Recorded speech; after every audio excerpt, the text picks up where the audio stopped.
Over the last 30 years, there have been thousands of reported sightings of unidentified flying objects over the British Isles. My first thoughts were, wow, what was that? You think I'm bloody daft, but this is a UFO. In the summer of 2008, reports of flying saucers and other crafts were capturing the headlines again. Over the years, numerous eyewitnesses, including military personnel, police officers and experienced airline pilots, have testified to seeing strange lights in the sky and other mysterious phenomena. 12 o'clock, very bright yellow object. It was nothing like an airplane that I'd ever seen before. It's the brightest light I've ever seen in my life. We could offer no explanation. Many of these UFO sightings remain unexplained to this day. But what or who were they? Could they really be evidence of extraterrestrial life? I thought, what's that? I couldn't believe my eyes. Tonight, we hear firsthand from those who witnessed them and examine the truth behind some of Britain's most celebrated UFO sightings.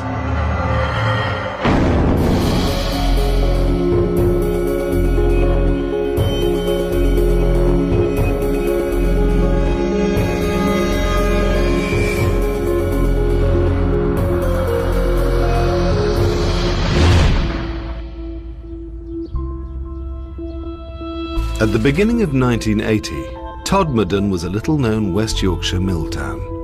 But before the year's end, the town would be associated with one of the stranger stories in British UFO history. For something you only read about or seen on television, and suddenly, it's there. If you think of a double-decker bus sideways, that's how big it was.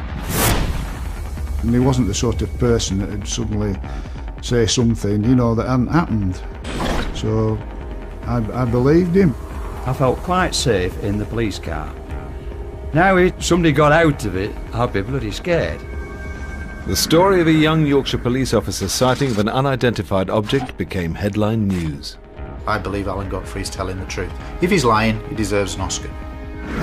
Almost 30 years later, his experience has become part of UFO folklore.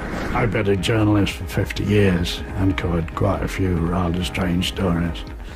But the Alan Godfrey story is undoubtedly the most astonishing thing I ever covered. In 1980, Alan Godfrey had been a police officer in the Todmorden area for 6 years. On the night of the 28th of November, he claims to have witnessed something extraordinary. We got radio messages from our control room that people were reporting seeing a small herd of cows roaming around a local council estate. And as I'm going up Burnley Road, I could see in the distance, about 500-600 yards up the road, something that had skidded. I thought it was a staff bus that had skidded across the road for some reason. Whatever it was, I decided to go and investigate. So I'm driving towards this object, and I got within about 20 yards, and there it was. An object, nuts and bolts, hovering above the road surface. It was shaped in a diamond shape, and the bottom flange was rotating. The top half appeared to be stationary. I didn't know what to do. I mean, what would you do? Well, if it were you, you'd probably ring the police up. But in my case, I'm already there, so I thought I'd radio our control room. Alpha Foxtrot 203 to control. Now with two radios, we've got a VHF, which is the car radio, and UHF, which is the personal radio. I tried both, and none of them had worked. Come in, control. It was eerily silent.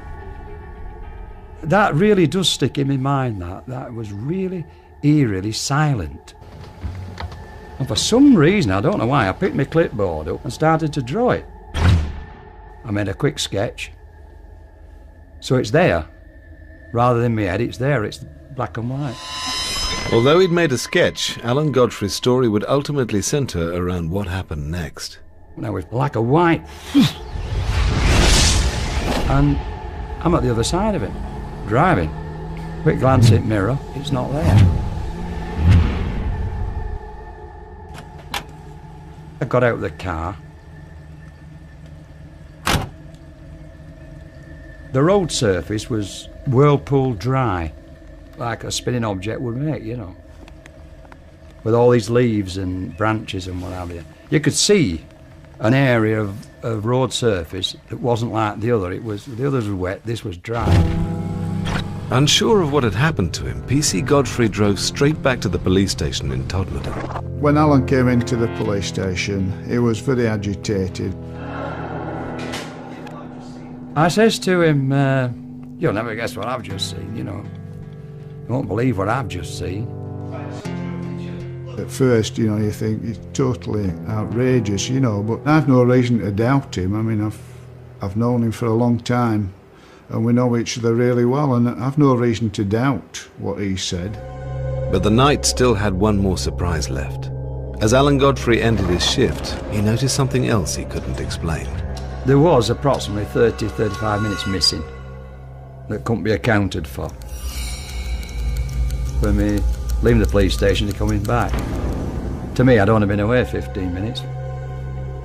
Over I hadn't, I'd been away approximately 45-50 minutes. What Alan Godfrey claimed to have experienced was strange enough, but he wasn't alone in witnessing unusual phenomena that night.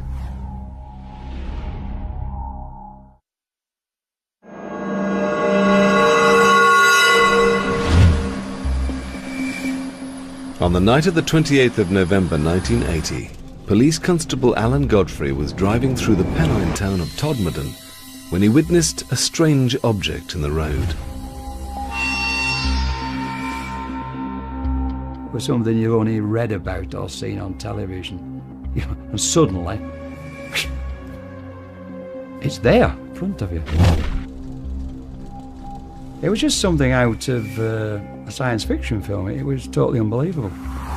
PC Godfrey had no rational explanation for what he'd seen, or for what he discovered later. I had this irritating itch on my foot. The boot on my left foot was split. If that's the sole of the, it was split that way. I've no idea why they were split, but when I took it off, I removed my sock, and it was on the instep of my foot, and it was a round circle like that, red. And it was very, very itchy. It wasn't sore, but it was very, very itchy. At work the following day, Alan Godfrey received some surprising news. He hadn't been the only officer who claimed to have seen something strange the previous night. I came on duty, and there was an inspector waiting to see me. I went into the inspector's office, and he then informed me that I wasn't alone, that 3 police officers in Halifax, in fact, had some sort of an encounter the same night. And he was putting a report together, and he wanted a statement off me. Coming out the inspector's office thinking, yeah, right on. 12 miles from Todmorden, on the moors above Halifax, PC's John Porter, Howard Turnpenny and Julie Baxter had been looking for stolen motorbikes. What they witnessed compelled them to make an official report. We parked up, got out, walked down over the fields towards the quarries, and we nearly reached the quarries.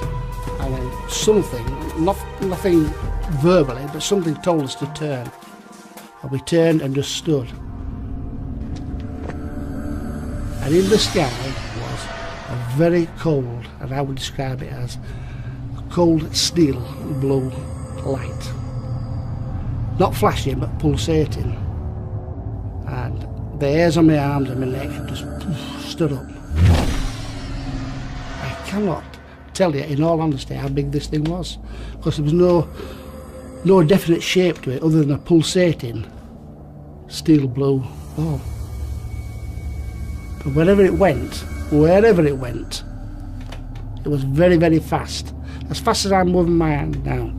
A second, a second, a second, a second, And that's how fast it moved, with no noise. Whiskey Delta 40 to Halifax Control. Tried to speak to Halifax on the radio. Nothing. Absolutely dead. I wasn't frightened, I was intrigued as to what this was. But for WPC Julie Baxter, the experience proved unsettling. Julie was scared. There's no doubt about it. She made her feelings very plain. Scared. Howard was like me. He wanted to know what it was. He wanted to see this thing. For no known reason, it shot off in a big overhead arc towards Todmorden. Whatever it was not of...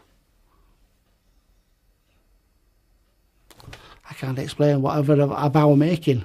It was something completely alien to my understanding. And the night was getting even stranger.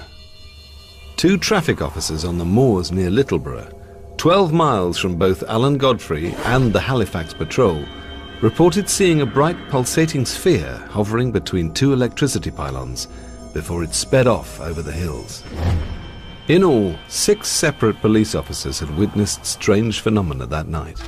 But it was Alan Godfrey's story which caught the attention of both the local press and UFO investigators, many of whom descended on Todmorden in the wake of the sighting. In 1980, Jenny Randalls headed British UFO investigation group Bufora. She was born near Todmorden and has written about British UFO sightings for over 35 years.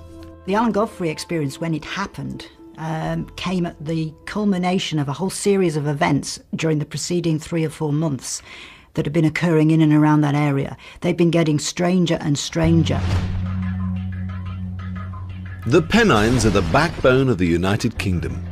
The area stretches from the Scottish borders to the Derbyshire Peaks, a distance of 250 miles.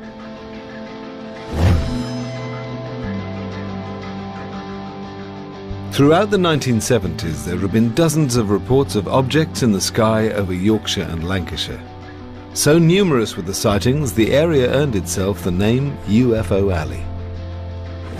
John Sheard was a Yorkshire-based journalist reporting for both the local and national press. This was a time when the whole nation was obsessed with UFO stories. We had reports almost every day up here, particularly in the Pennines, but also throughout the country and in fact throughout the world. The late 1970s and early 80s were the heyday of UFO mania. The release of films like Star Wars and Close Encounters coincided with the doubling of reports of UFO sightings in Britain. For the time being, news of Alan Godfrey's close encounter had stayed within Todmorden, but it hadn't escaped the attentions of a group of UFO investigators led by Jenny Randalls. When I first met Alan, he struck me immediately as being a very typical, no-nonsense Yorkshire bobby. He would not have reported something like this unless he was absolutely sure in his own mind that it was real. Although there was little physical evidence to support his claims, Alan Godfrey did have a damaged boot. There was a split across the bottom of his boot. There's no question at all that that happened because we were able to immediately photograph it and it was real. There was also the sketch made at the time of the sighting. You just have to try and make a value judgment when you put all the evidence together, what you believe about the credibility of the witness, what the sincerity of the witness's story is, how it holds together again and again over the years. But for Andy Roberts, who has researched hundreds of British UFO sightings, the origin of what PC Godfrey witnessed is relatively straightforward. My personal belief is that he went into some form of altered state of consciousness, whether you call it a trance or something like that. Something triggered that. In his narratives, when he's described what he saw, he always says when he was driving up to it, he thought it was a bus. Now, it's possible that was the point when he slipped into this altered state of consciousness. When he got near it, he was seeing it as a UFO. Interestingly, he describes it as having 2 rows of windows, quite like a bus, actually. And it was on a main road near a bus stop. So it's possible he saw a bus delivering mill workers or picking mill workers up, and in his altered state of consciousness, it had transformed into a UFO. This object I saw was hovering off the ground, had no wheels. It was of a metallic colour and it had black panelling and dark windows. And it certainly wasn't a bus. I know the difference between a bus and what I saw that night. And what of the strange lights witnessed by police officers John Porter, Julie Baxter and Howard Turnpenny just minutes before Alan Godfrey's encounter? Could they have a perfectly rational, scientific explanation? Dr. Ian Griffin worked for NASA on the Hubble telescope project for a decade before returning to the UK to carry out research into the movement of asteroids. He now watches the night skies from his home observatory in Todmorden. My view is that nearly every UFO that has ever been seen has some kind of explanation, and it's probably because people don't really understand what they're looking at that they just call it a UFO. The planet Venus is often mistaken for a UFO. This is because it's very bright and it's very close to the sun in the sky. So very often, if you don't know what you're looking at and you see this stonkingly bright light beaming towards you, you think, what on earth is that? Meteors are sometimes mistaken for UFOs as well, caused by a very fast-moving rock entering the Earth's atmosphere high up. As the rock moves through the atmosphere, it ionizes it and causes the gas atoms to glow in different colours. The colours can be green, they can be blue, and sometimes they can even be an orangey red colour. There are other phenomena which may have existed for as long as the Pennines themselves, and which stem from more natural causes. Could these be the reason for the many sightings in the area, including those of Alan Godfrey and the other police officers in 1980? Dr. David Clarke undertook a major study of the area, known as Project Pennine. It described naturally occurring phenomena that ranged from glowing hillsides to bizarre balls of light. It's known that lights have been seen and reported by people following major earthquakes and earth tremors around the world. So we were interested in checking out whether similar correlations could be made with the lights that had been seen on a regular basis in the Pennines of northern England. Basically, you've got underground huge rock movements going on and rocks crushing against each other and electrons escaping from that movement. People have described seeing these light forms as following valleys or appearing above electricity pylons or even apparently pacing cars. But what may be happening here is that these lights are actually following fault lines or magnetic variations in the local area, and that those movements are interpreted by people who see them as being intelligent, as if it's a piloted craft of some description. In November 1980, PC John Porter and his fellow officers had reported seeing a bright object moving at incredibly high speed.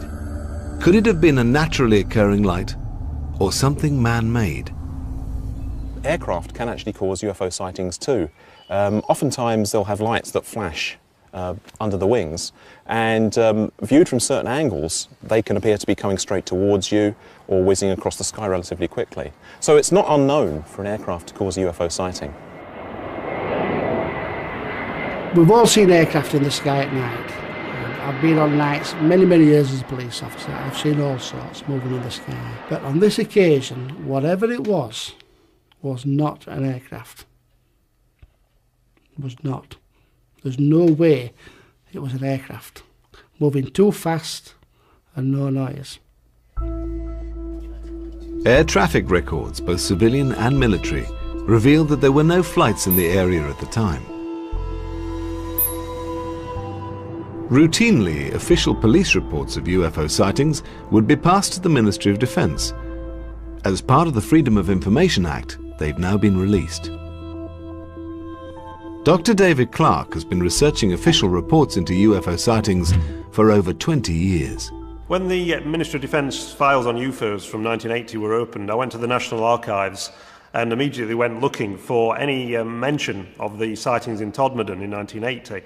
And straight away I found a copy of the report by the police officers from Halifax, PC John Porter and his colleagues, who'd seen a bright blue ball of light in the sky. But there was absolutely no trace of the report that was made by Alan Godfrey the same night, about 30 minutes later. Maybe they just thought that his sighting was a bit too weird and a bit too disturbing, you know, to pass it on to the ministry. But Alan Godfrey and John Porter were not the first police officers to have made an official report of a UFO sighting. Over the last 3 decades, police officers have contributed to a large proportion of British UFO reports. Gary Heseltine runs a database of UFO sightings made by both serving and retired police officers. It's my belief that police officer testimony is of a very high calibre. There is no reason to think that these officers are mistaken because of their training, and I believe that police officer testimony should be regarded very highly in the world of the way we treat UFOs. Police officers do see quite a lot of UFOs, and that's because they spend an awful lot of time out at night, often by themselves, often in remote areas like up on moors, industrial estates, places where there are not much ground light. You can see things in the sky. So anything that's up there, explicable or inexplicable, will be seen by police officers. Between 1970 and 2000 alone, there were more than 700 UFO sightings made by serving police officers. Clearly, police officers aren't going to make an official report about something they've seen in the sky in a frivolous way. It's not something that they would do lightly, because it has all kinds of impacts upon their career and whether they're taken seriously or not. 15th of August 1975, 2 uniformed police officers observed a bright lighted UFO heading in the direction of Hayward. A uniformed officer saw a huge UFO. 2 on-duty uniformed police officers, including a Chief Superintendent Hobson, were on route 2:15 hours, Crofton, Wakefield, West Yorkshire. PC Patrick Tunney was checking on a couple of shops during the early hours of a winter's morning when he suddenly noticed 3 green lights approaching from around a mile distant. Wakefield lies on the very edge of the Pennines, 30 miles from Todmorden.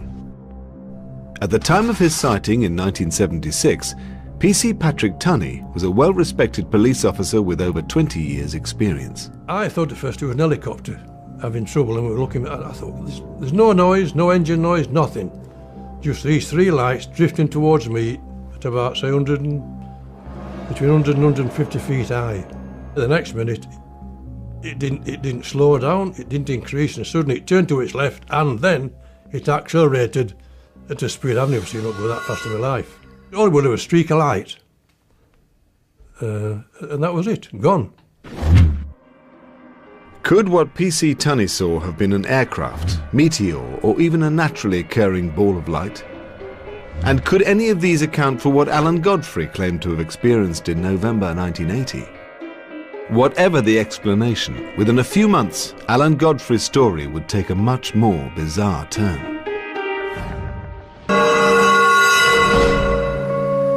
After police officer Alan Godfrey reported an encounter with a strange object in West Yorkshire in 1980, some researchers claimed it to be a landmark in British UFO history.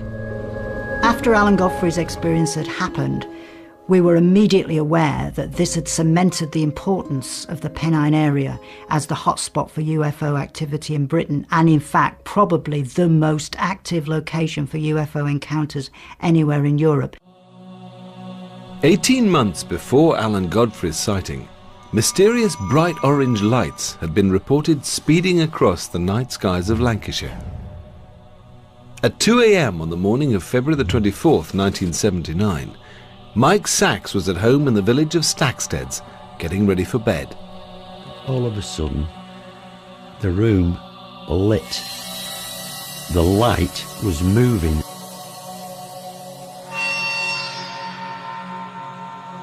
I rushed to the window to be confronted with this huge ovoid, about 8-10 foot across, light, all diffused around the edges. It was pulsing, brilliant to intense, very orangey white. There was no sound. I remember that distinctly. We were in awe at this. We couldn't believe what we were seeing. It slowly descended out of sight into the quarry. It went through my mind, they do exist.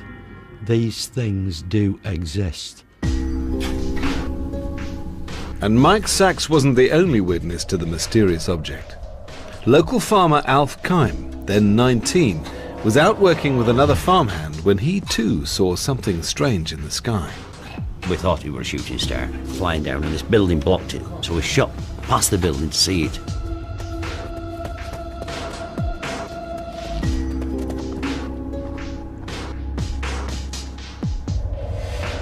It was like amazing, really, because it was the size of 2 double-decker buses. and it was sort of like spinning round, like changing colours, a lot of orange. And it went right across the skyline, right over the valley then, right over the valley. And it went over, over top of houses, right over to quarry. And I thought, somebody must see that. Even though it were late, I thought somebody must see it. We can't, they were only months to see this. I immediately phoned Bacup Police, reported what I'd seen, and they said, right. He said, well, 2 of our police officers have also phoned in. They were parked up just below the quarry, and they reported it. I phoned my brother Raymond. I went up for him. We came back to the quarry where the Panda car was still parked there. And I said, did you see it? And he said, see it? We thought it were coming down on our blooming heads. Yeah, there you go. So we decided then to go up to the quarry. Now the police officers went up with us.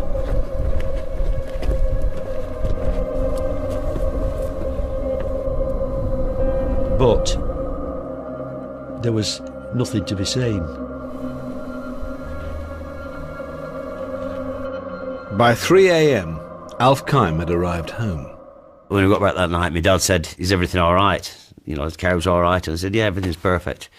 I said, but we've seen a flying saucer or something to that description. And he said, don't, somebody daft. What have you been smoking? And obviously he was laughing to himself. And he said, have you been drinking? And Mike shouted out, no, he said, we've actually seen it. We've seen some of it anyway. He said, all right, I'll see you tomorrow then. That night, between 2:30 and 2:50 a.m, there were a dozen separate sightings reported throughout Lancashire and as far west as Merseyside. The reports varied from fiercely bright orange orbs to the oval-shaped craft seen by Mike Sachs and Alf Kime.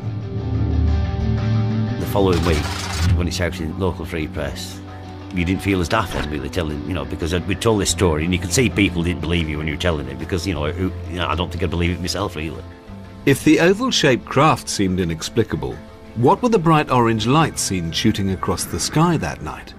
Astronomer Dr. Ian Griffin may have one explanation. Since the dawn of the space age, several thousand objects have been launched into space. And the re-entry of a satellite can cause a bright flash of light in the sky.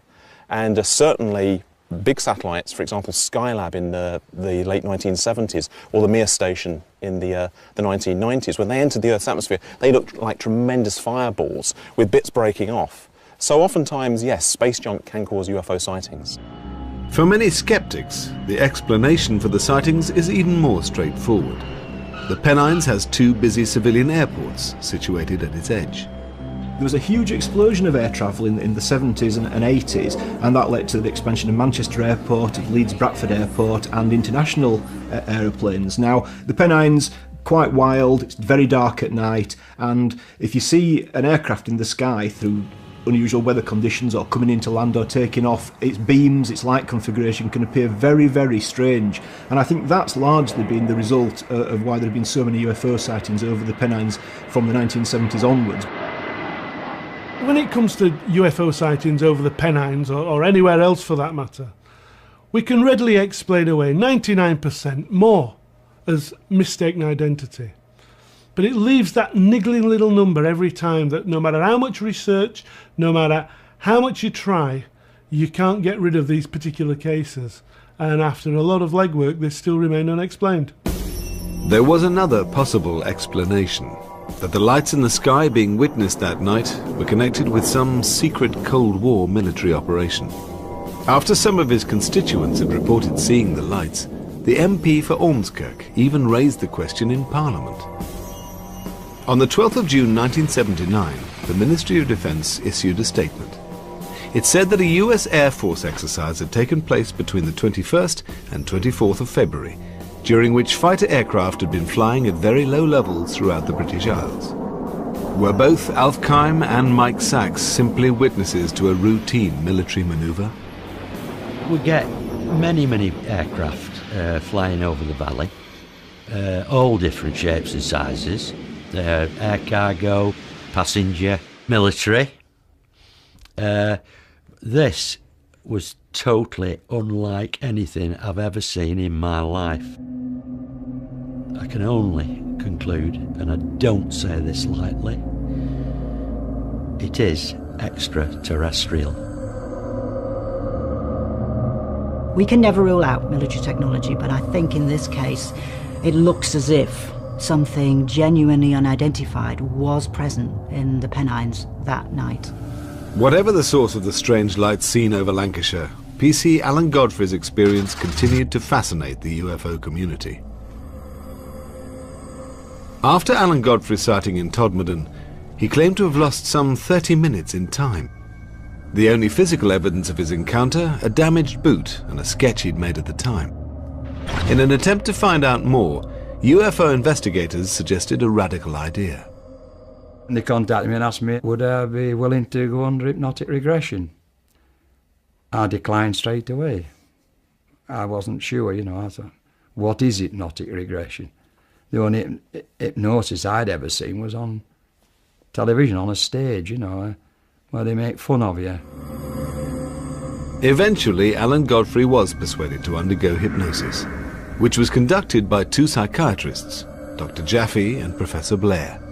They wouldn't tell either of the psychiatrists what the subject matter was. They would only tell them that it was a policeman who they were going to try to regress to a certain time on a certain date to an incident that may or may not have happened.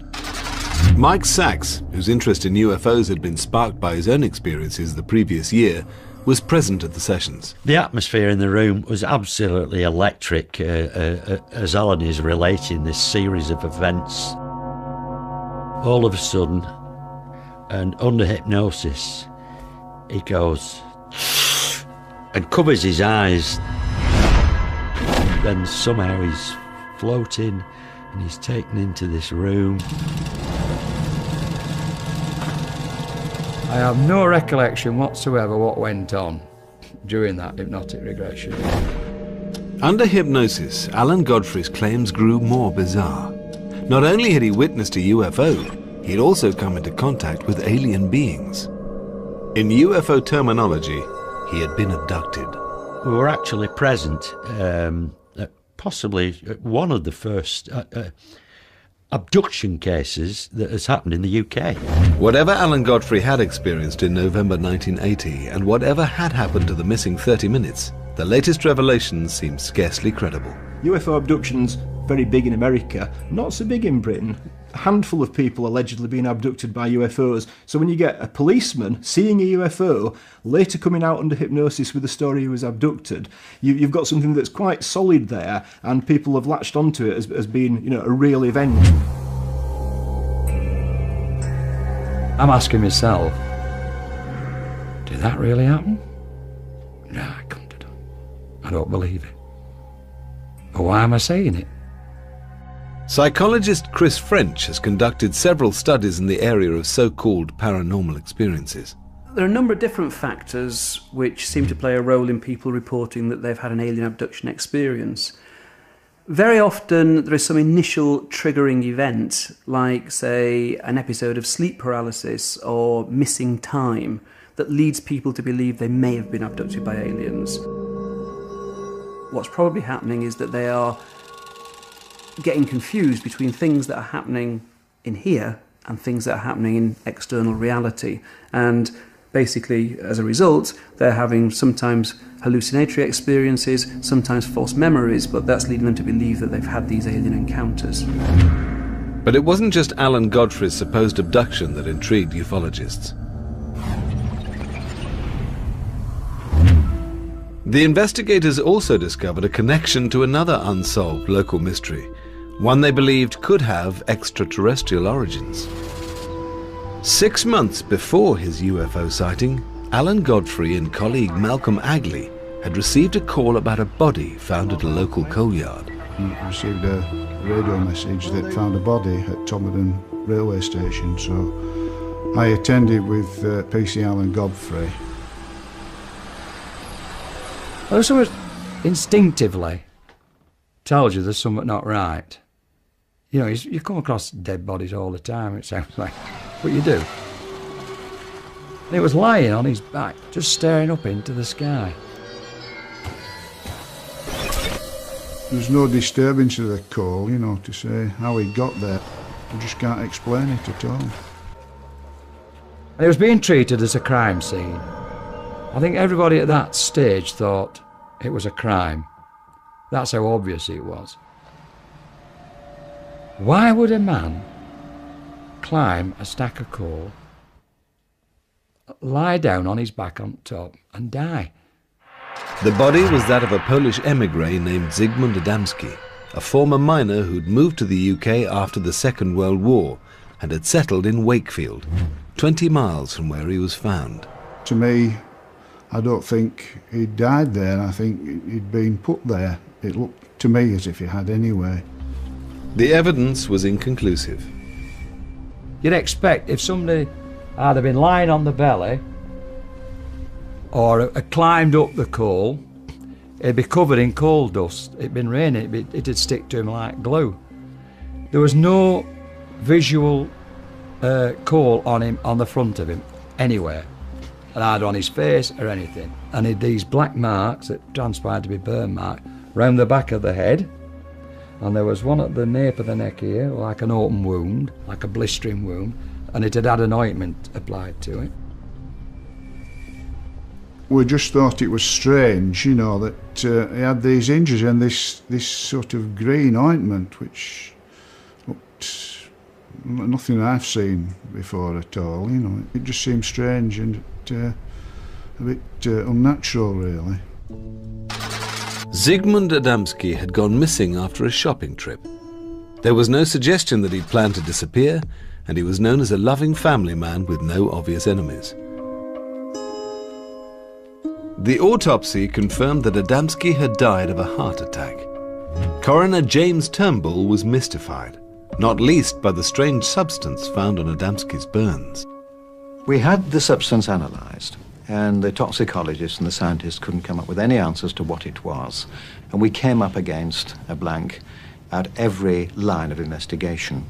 This was one of the most puzzling cases that I've come across in 25 years. If somebody proved to me that UFOs exist and that there was one around there at that time, and that in some way we could associate it with this case, then perhaps I might say I'd only raise half an eyebrow. Whatever the truth behind Adamski's death, which remains unsolved, Alan Godfrey's association with it was to turn him into a UFO celebrity.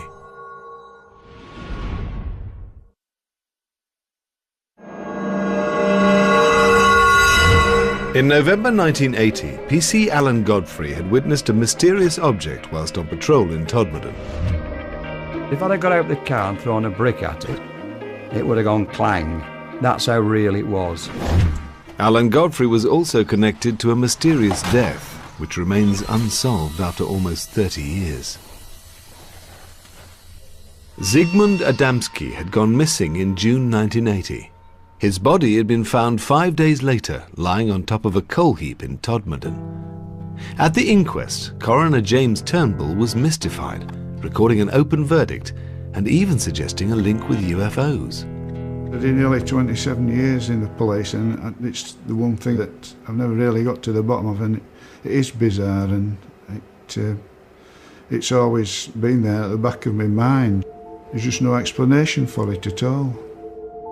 Nobody has ever been charged in relation to the death of Zygmunt Adamski, and the strange ointment which covered his burns has never been identified. To this day, we don't know whether or not there actually is any connection with the Adamski death. The case is still unsolved. They've never found out how his body got onto the top of that coal heap. Some UFO researchers looked at all the pieces of the puzzle. You know, the fact that he was put on a coal tip, and how did he get there? It's mysterious. And they just jumped to the most massive of conclusions that, you know, the only explanation must be that he's been abducted by aliens and something's gone wrong. The Adamski story was picked up by Sunday Mirror journalist John Sheard. Although more used to covering Northern Ireland and the trial of the Yorkshire Ripper, he recognised the opportunity for an exclusive. I sat down and tried to write it as straight as I could. I didn't want it to sound over-sensational, because it was already a very sensational story. What I didn't know was that when it hit the streets that Sunday, as the front page lead, was the incredible reaction that would happen. I'm talking about literally thousands of letters, hundreds of phone calls. I began to realise that this was a story that, even though I was still a bit iffy about it, had gripped millions of people throughout the world. John Sheard soon discovered PC Alan Godfrey's involvement with the Adamski case, and the later claims made under hypnosis that he'd been the subject of an alien abduction. I've been a journalist for 50 years and covered quite a few rather strange stories, but the Alan Godfrey story is undoubtedly the most astonishing thing I ever covered. What made Alan's story so special from my point of view was the fact that A, he was a serving policeman, and one expects them to be fairly straightforward in recording facts. And of course it came on the heels of the Adamski story and a very strange inquest. Individually, they were good pieces, but when you add the two together and a possible connection, you've got dynamite. At the time, Alan Godfrey's story captured the public imagination. Whatever the truth behind it, it's become one of Britain's classic UFO cases. I've got no doubt that Alan's UFO experience was to him real. Whether it was objectively real is a different kettle of fish altogether. We can all have experiences which we believe are real to us, and they can happen some form of lucid dreaming, for instance, hallucinatory states, fugue states, trance states. They're all real to the person, but that's a subjective reality, not an objective reality. On the moors above Halifax, former police officer John Porter is meeting Alan Godfrey. Long time since I've seen you. Both reported seeing something unexplained on the night of the 28th of November 1980. How are you? I'm all right, yeah. You're getting grey. Hey, you still got yours, haven't you? Yeah, I know, but it's stuck on. Yeah. It was only when I found out about you lads Yeah. that it made me feel a lot more comfortable. Yeah. You know, because... I can understand that. Do you know what I'm on about? Three of us can't be wrong. Three of you can't be wrong. Three of us cannot be wrong. Three of us saw what we saw. Exactly. Now, I was on my own. Yeah. And I've been told I would Yeah, hallucinate. drunk too much again, whatever. I've had all this. And another one. I was told I've fallen asleep at the wheel. Absolutely. And I'm driving, but you know what I mean. I'm driving. I know. I mean, I'd only left the police station 5 minutes earlier. You know. Alan has never changed his story. He's a very down-to-earth gentleman, and he had more to lose than to gain by relating such an incident. And that's why Alan's story goes down as a classic close encounter from the UK. The Pennines continue to be fertile ground for strange phenomena. The numbers of reported UFO sightings are nowhere near those of the late 1970s and 80s, but they do still happen. If you look at the number of sightings that have been reported over the years, you know, we appear to be absolutely swamped with aliens. You know, the whole planet must be swarming with their ships as they're racing across the universe to visit us. It simply does not add up. I have not come across a UFO that cannot be explained when you go through the various things that it possibly could be. If you know the sky, you can understand what you're seeing. But for many who experienced their own close encounter, the passing of time hasn't diminished the impact. I have to say, after this experience, in all honesty, I believe there's something out there other than us. Every night I go out, I'm looking up, and I've never seen anything since, but, you know, it is there. There's no doubt about it. Where they come from, why they're here, I wouldn't know, but they are here. Alan Godfrey left the police force in 1985. Almost 30 years on, he's still sticking to his story. It's 28 years ago, and I still believe in what I saw was really there.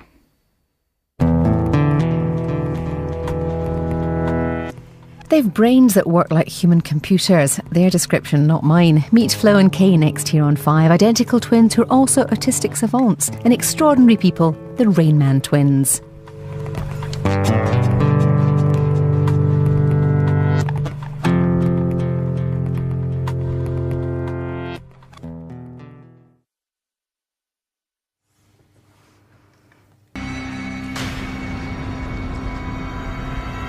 Who the hell is that? Is that somebody there? Can't be. I don't want to be there. I don't want to be there. Oh, God, stop it, please. Stop it. Don't let me take me there. Stop! It's okay, Whitley. Look, you're safe. Okay? And that was why I was so paranoid and unstrung during the October-November period.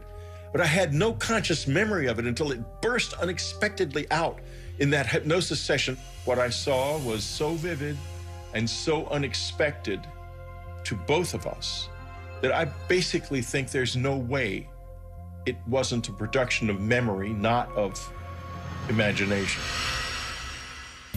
Do you want to stop?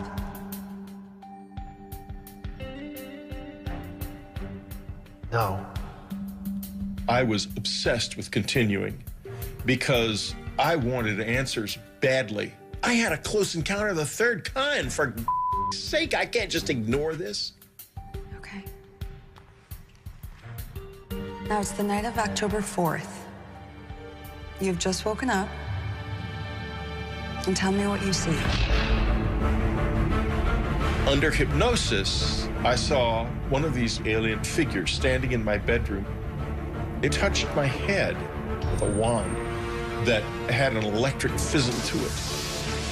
And it flashed terrifying visions. The first one I remember is a vision of my son. Something is happening to him. And I had the impression he was dying or being kidnapped or something at the time, and it was very frightening. The second vision was a vision of my father dying. He died previously of a heart attack. He was already dead. And the sense of sadness I felt was profound. I loved him deeply.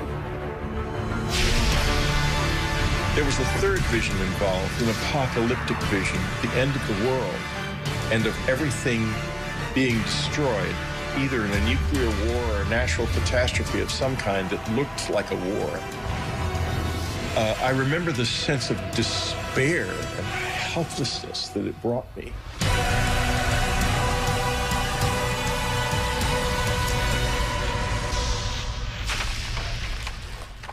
I've got to decide how I feel about this. I can't deny it anymore. When I began to gather myself together, I had met by this time other people who had had similar experiences.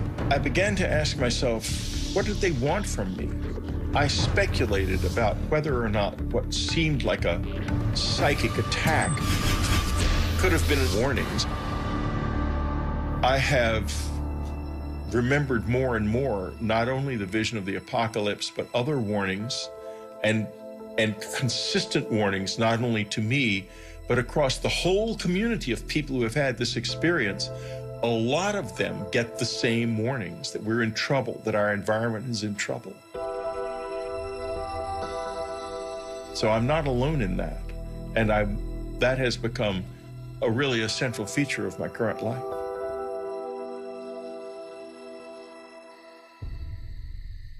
In March of 1986, I had what was a seminal moment of change for me in this experience.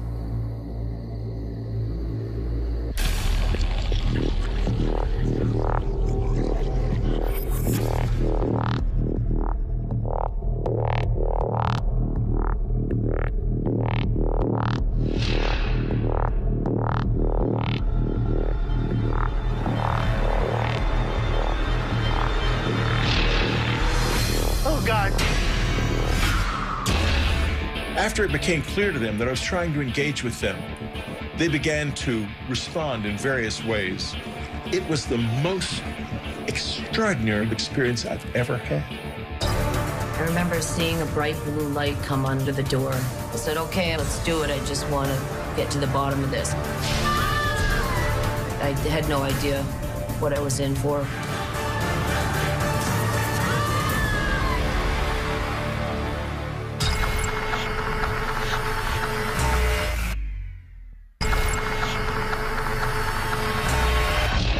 In March of 1986, I had what was a seminal moment of change for me in this experience.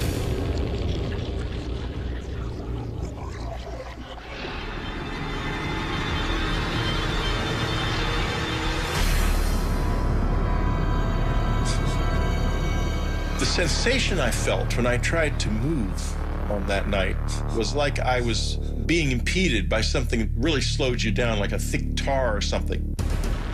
When they are there, you have a feeling that is almost impossible to describe. I was terrified, but I sort of forced a grin onto my face and tried to smile. I couldn't smile very well.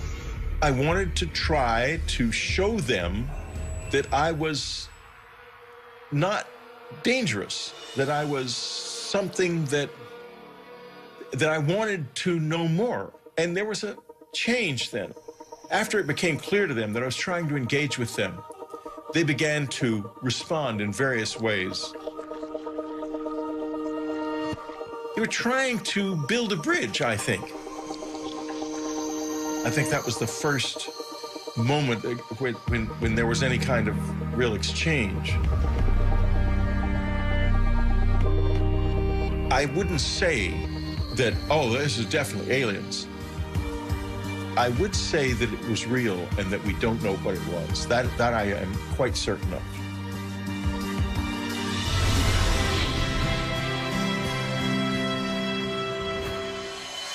The public reaction to my book Communion was very complex. Literally, as soon as the book was published, letters that week, literally the week of publication, letters started coming. You got more letters? We had well over 200,000 letters over the years. We probably had closer to 500,000 over the years. I don't know what to say to them anymore. I don't have all the answers.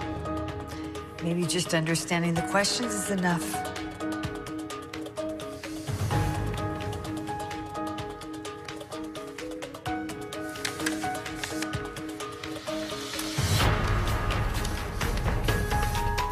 After I began to read them, I realized there's something happening on planet Earth that we do not acknowledge. We don't know what it is. Is it aliens? Is it something to do with us and something about the way we are that we don't yet understand? I don't know, but it's real. In the late summer of 1994, it became clear that we were running out of money. We began to not be able to pay our mortgage, and it became clear we had to leave. And so, at the same time, though, that this was happening, I was having one of the peak experiences of the whole thing. I'd begun meditating in the cabin because people had found the place, and there were other people out in the woods at night looking for the aliens with flashing flashlights up in the air and such childish stuff. And so I meditated, and I stayed in the house and meditated from then on. I didn't really want to be disturbed by that. And one night there were these thuds on the roof right above me. And the next moment I could feel a presence in the room. At this point, these years later, I was easy with their presence in the house. I wasn't scared of that. And I finally said, I want to see you as you really are. And I didn't see anything. And so I said, well, this is it. I'm leaving this room now, and I'm leaving it forever. I will never return to it, because tomorrow we leave, and we're leaving forever.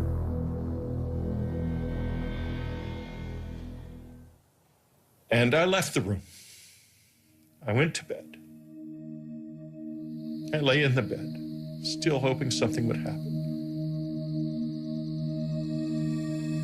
Suddenly I saw a light light up in the front yard. It was a bright, beautiful white light shining on the grass like moonlight, but 10 times brighter.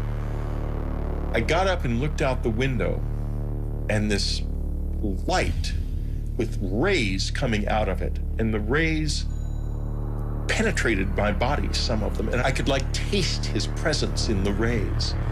It was the most extraordinarily beautiful experience I've ever had.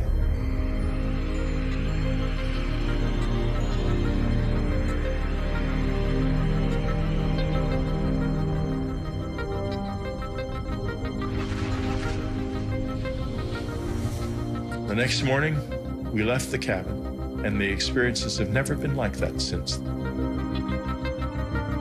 People who don't have open minds and are dismissive of all of this miss out on one of the most wonderful, frightening, dangerous, beautiful things that you can know.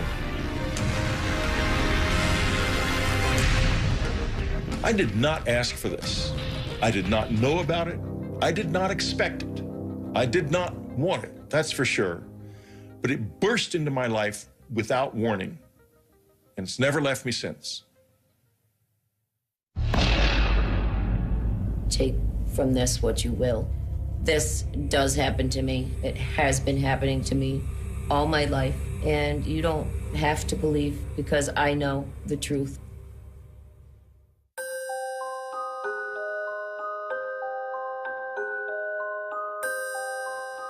My earliest memories of being abducted by aliens were when I was very young, 5, 6 years old. I was living in Ohio, and it was kind of in the middle of nowhere. Our nearest neighbor was a mile or two away. There was, nothing for miles. I would be in my bed, usually. I would hear voices coming down the hallway. The voices were of my parents, so I got comfortable thinking it was my parents. I remember seeing a bright blue light come under the door, and shadows, actually, of something standing outside the door. And I realized that it was not my parents coming in.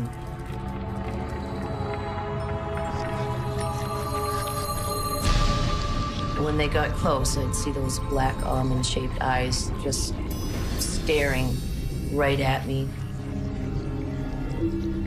Emotionless eyes just looking at me. And they would extend their hand and I would grab it as if I was really comfortable with them and had done this many times before. And they often would let me take my favorite stuffed animal with me. As a child, I didn't realize that these beings didn't visit everybody at night. I thought when people went to bed, the bald man would come for everybody. And it was just a normal thing.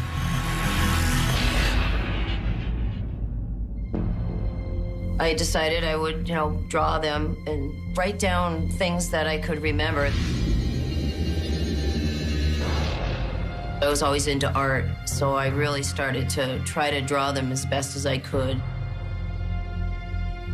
Hey, sweetie. Hi, Mom. What are you drawing? The bald men. What bald men? They're my friends. They come visit me at night. It didn't start to get uncomfortable until I started talking about the bald men to other people, whether it be classmates or family members, and they just said that it's not real, there's no such thing, you're just dreaming. It was very frustrating being told that this wasn't happening when I knew it was. Okay, Audrey, I need you to relax. As an adult, I would remember bits and pieces. I remember them coming in. I remember them doing something to me so I couldn't move. I remember them bringing me somewhere else and being other places.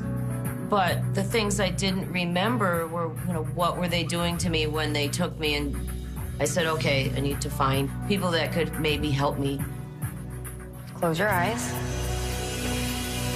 Take a deep breath. Regression was a great tool to bring back the missing pieces, the memories. We're gonna focus on a room.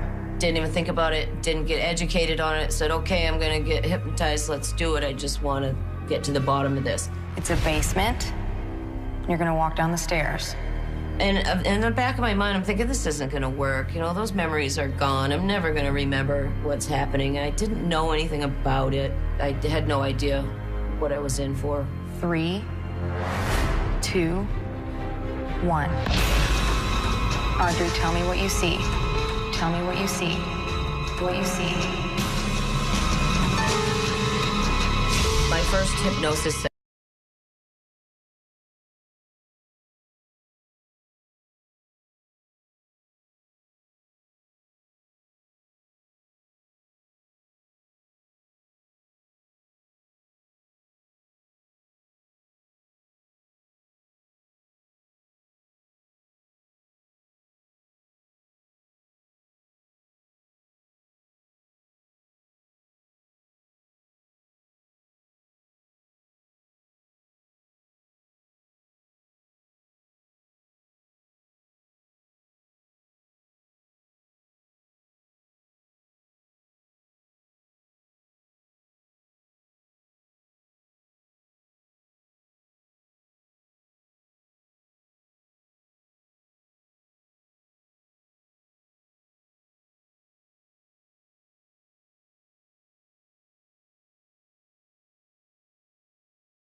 I tried to scream so somebody could hear me and maybe help me, and I couldn't. There was no sound that would come out. For some reason, I started to like say, I'm gonna fight this. I'm not letting them take me. As I grabbed him, I heard in my head, watch out for the mother. And then I let go. I felt something stick me, and it was a burning sensation instantly, to a point where if I moved any muscle, it was like my whole body was on fire. It's weird because they kind of position you the way they want, almost like they can do it with their mind. Once you can't move, they can move you. So as I was levitated off the bed, and I could feel myself moving straight ahead, and I knew straight ahead my dresser was there with a mirror, and it's backed up against the wall. I realized that I was going right through it, and I could see my feet go right through the mirror.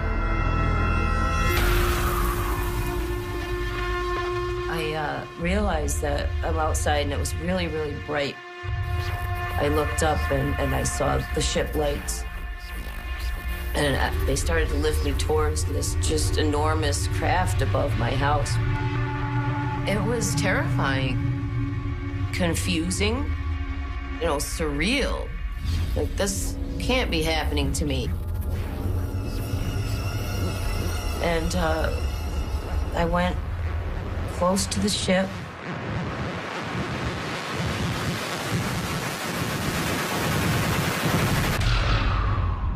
And that was the last thing I remember. And then I just blacked out.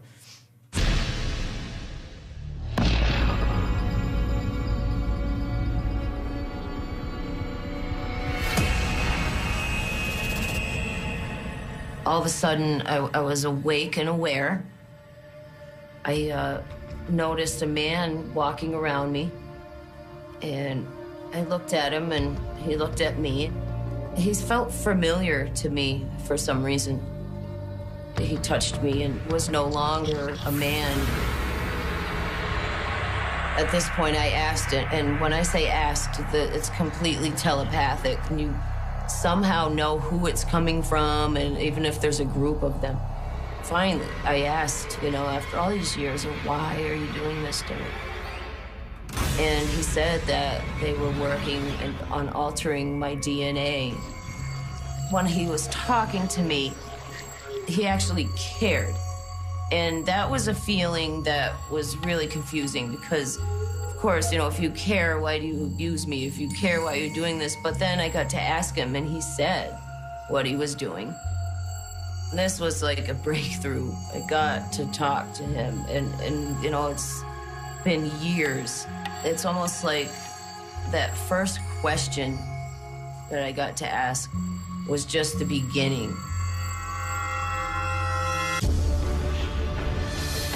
There was a machine. It was strange looking, but I knew it was some kind of a clock. And it was counting backwards. I heard the words war, and then just blacked out completely. And that's all I remember until, you know, I woke up at some point. I don't know how long it was, but I regained consciousness. I'm still on the table. And they're doing something to me.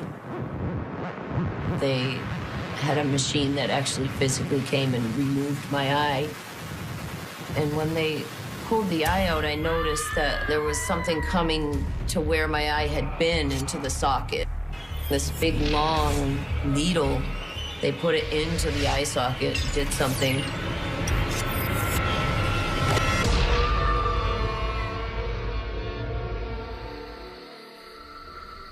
The next thing I recall after seeing my eye getting removed was just being back in my room. The whole time I'm coming out of whatever they do to me, I would remember bits and pieces. I scrambled to my journal and I wrote down what I remembered. I don't usually even look at my journal because it does tend to bring back a lot of the fear and the emotions And, you know, sometimes it's meant to be forgotten for good reason. Years later, I started to have physical problems from it and actually had to, you know, undergo various surgeries because of unexplained scarring in my tubes and ovaries and uterus. There was just, you know, the doctors didn't know what it was from. There's just scarring in there.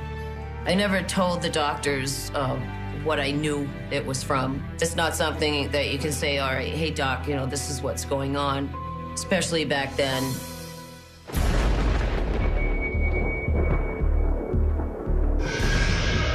I had this time in my life where it just kept happening and happening and happening, and it really picked up for a couple years.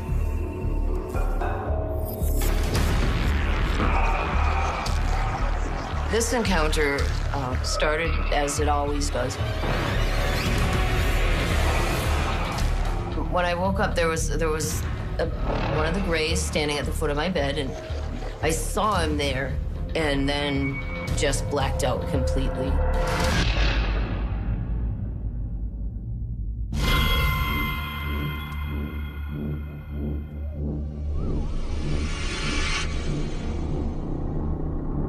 As I wake up this time after I blacked out, I was in a strange place. I realized that I was in a cocoon surrounded in gel.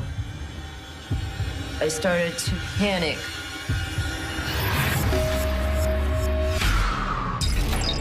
One of the Greys realized I was awake, hurried over to me.